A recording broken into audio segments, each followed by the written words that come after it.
Samantala, nagkabutas-butas at lubak-lubak ang ilang kalsada sa Metro Manila kasunod ng mahigit isang linggong pag-ulan at baha.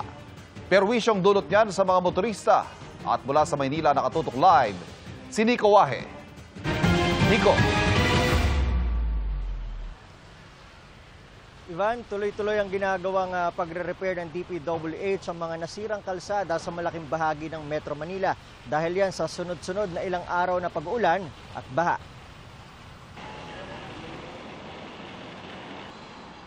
Mula pa noong nakaraang Sabado, babad na sa ulan at baha ang malaking bahagi ng Metro Manila.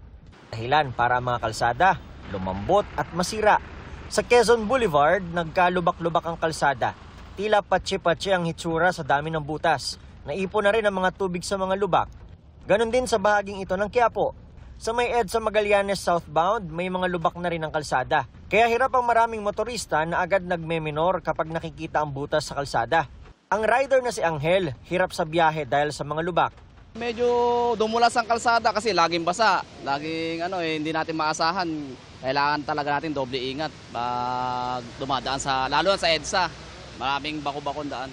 Ayon kay DPWH Secretary Manny Bonoan, doble kayod na sila sa pagre-repair ng mga nasirang kalsada. Immediately, kagabi pa po,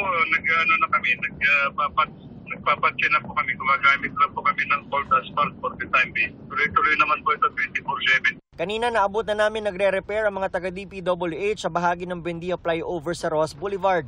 Ang ginagawa namin, temporary lang muna. Kasi para yung ibang lubak, kahit pa paano masolba. Pero mga next week, mag-asphalt rin kami. Temporary lang po. Yan po yung tatawag na broken asphalt na rotomil, yung kinayod. Ayon kay Bonoan, hinahabol nila na maayos lahat bago maglunes. Lalo na magkakasona po ng ating presidente. Ngayon at saka linggo, kailangan po namin mapasyahan lalo na yung mga papunta ng Commonwealth.